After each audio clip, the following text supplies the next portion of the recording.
Hello, c'est Marianne et aujourd'hui je vais vous parler de mes objectifs du mois d'août.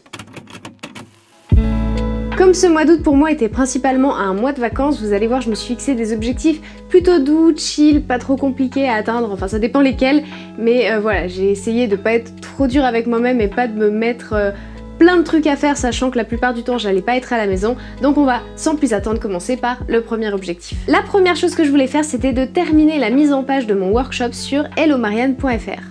J'ai bien avancé mais j'ai pas été jusqu'au bout, j'ai pas terminé de rentrer tous mes articles, ma page de garde a bien avancé mais je suis pas encore à 100% satisfaite du produit fini, donc j'ai encore du travail dessus, donc malheureusement je n'ai pas terminé. En fait je suis partie 2 semaines en vacances, je suis partie 1 semaine avec des amis où on a fait du camping, du canoë, etc. Donc je n'ai vraiment pas du tout ouvert mon ordinateur de la semaine, donc j'ai pas du tout pu avancer cette semaine-là. Hein. Et la deuxième semaine je l'ai passée chez mes parents et je pensais vraiment avoir plus de temps chez eux pour travailler sur des projets un petit peu plus perso, mais j'ai pareil quasiment pas utilisé mon ordinateur de la semaine. En plus j'ai vu presque tout le monde, il y avait ma soeur avec sa petite famille, il y avait mes grands-parents, mes parents évidemment vu qu'on était chez eux, Pierre-Alain était là aussi et voilà, j'ai vraiment voulu profiter de tout le monde un maximum et je regrette pas du tout, c'était vraiment très chouette de les revoir, surtout que en ces temps c'est un petit peu compliqué de se croiser, donc voilà, j'étais très contente de passer du temps avec eux et même si j'ai pas été jusqu'au bout de mon ambition, ce n'est que partie remise pour mon site web qui avancera dans les semaines à venir.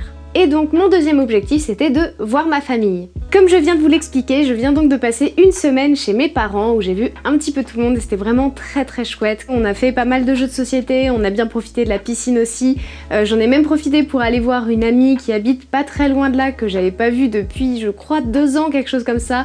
Et on a passé la journée à Bordeaux, c'était vraiment super chouette. Et il se trouve que dans ma famille en fait le mois d'août il y a 4 anniversaires, donc on a pu fêter tous les anniversaires quand tout le monde était réuni, donc ça aussi c'était super sympa. Il y a même en vrai 5 anniversaires parce que le 5e c'était l'anniversaire de mariage de mes parents, donc du coup pour l'occasion on a fait un genre de restaurant à la maison qu'on a été chercher et où c'était déjà dressé dans l'assiette, il n'y avait même pas besoin de faire réchauffer, tout était conçu pour et il n'y avait plus qu'à servir à table, donc c'était une chouette surprise et ils étaient très contents, donc c'était vraiment un chouette moment.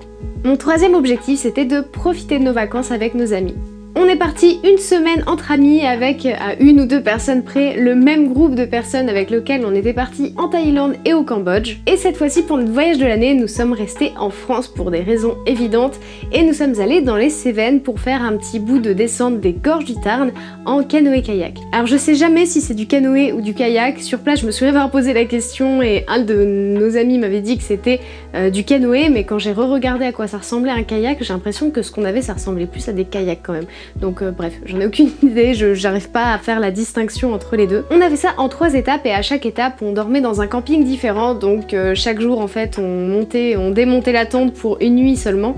Donc ça nous a réappris un petit peu comment ça marchait le camping parce que ça faisait super longtemps que j'en avais pas fait personnellement et pareil Pierre-Alain il est pas trop expérimenté dans ce domaine là, donc voilà, ça nous a refait un petit peu la main, c'était pas mal. C'était super sympa, on a bien visité les environs, il y avait des petits coins vraiment super sympas, des villages qui étaient vraiment adorables et voilà, c'est vraiment une belle région que je vous invite à visiter si jamais vous ne connaissez pas. Donc ça c'était la première partie de la semaine et la seconde partie de la semaine c'était un petit peu plus chill, on avait loué un Airbnb pour 4 nuits et tous les jours on faisait une petite activité, on a fait de la via ferrata pour ceux qui avaient pas trop le vertige, on a fêté un anniversaire, on s'est beaucoup baladé, on a bien profité de la nature, donc c'était vraiment de chouettes moments à partager avec nos amis. Et mon dernier objectif c'était de continuer le sport cet été sans en faire trop. En fait, c'était suite à un podcast que j'avais écouté lors d'un trajet en voiture avec Pierre-Alain. On avait mis un podcast de McFly et Carlito qui s'appelle La Table Ovale, où ils discutaient avec Hakim et une autre personne du sport de manière générale. Et Hakim a soulevé l'importance de faire des pauses lors d'une routine sportive. En fait, c'est bien aussi de laisser de temps en temps du temps au corps pour se reposer. Moi ça fait 1 an que j'ai commencé même un peu plus, 1 an et demi que j'ai commencé à me mettre au sport de manière un petit peu plus intensive, que ça fait partie depuis 1 an vraiment de ma routine, que j'en fais 5 fois par semaine, allez 4 fois minimum, mais on va dire que de manière générale c'est quand même 5 fois par semaine.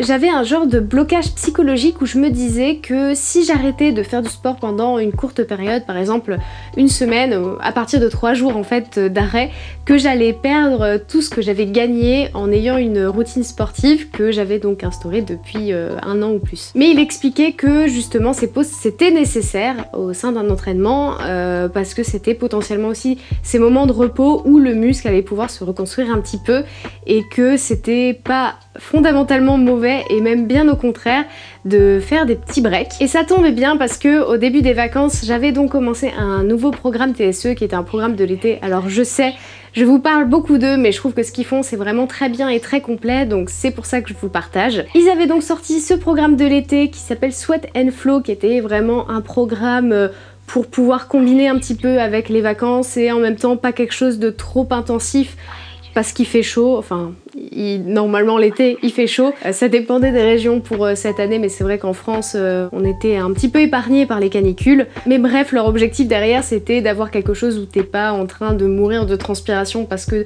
t'es en train de t'entraîner et qu'il fait déjà très très chaud parce que c'est l'été. Donc ils ont fait des séances qui font un petit peu pilates dans l'idée, mais il y a quand même du renforcement musculaire, on travaille avec des poids aussi, il y a du cardio, il y a un petit peu de tout et puis il y a des étirements, de la mobilité, donc c'est vraiment assez complet. Et donc c'est à raison de 3 séances par semaine, 3 fois 30 minutes, donc c'est largement casable dans des plannings de vacances. Et donc pendant la semaine où j'étais dans les Cévennes, on a quand même pas mal bougé, pas mal fait de balades, donc je n'ai pas en plus rajouté mon entraînement avec ce programme là. Par contre la deuxième semaine que j'ai passée chez mes parents, là je l'ai reprise, il y a même ma maman d'ailleurs qui m'a accompagnée pour certaines séances, donc c'était sympa. Et j'ai aussi été courir avec mon père dans la forêt un jour, donc ça aussi c'était très sympa. Mais je me suis vraiment pas mise de pression par rapport à mon entraînement. Quand je pouvais caler une séance et si j'en avais envie je le faisais. J'essayais de respecter quand même ce rythme de 3 jours par semaine. Je n'ai pas complètement arrêté donc mes entraînements, j'ai pas fait une période de break d'une semaine, mais j'ai réduit un petit peu l'intensité de manière générale, comme ça je peux repartir gonflé à bloc pour la rentrée. Donc je vais sans plus attendre aller écrire mes objectifs du mois prochain. N'hésitez pas à faire de même dans les commentaires si jamais ça vous tente. Comme je l'explique à chaque fois, je trouve que le fait de l'écrire quelque part, ça acte un petit peu quelque chose. Et le fait de le mettre sur internet, ça pousse encore plus à aller jusqu'au bout du process, donc n'hésitez pas à mettre ça ici ou à faire ça sur un petit papier de votre côté chez vous. Peut-être que ça vous aidera à aller jusqu'au bout des objectifs que vous avez envie de vous fixer. J'espère que votre rentrée s'est bien passée ou se passera bien si elle n'est pas encore arrivée, et je vous dis à très vite pour une prochaine vidéo.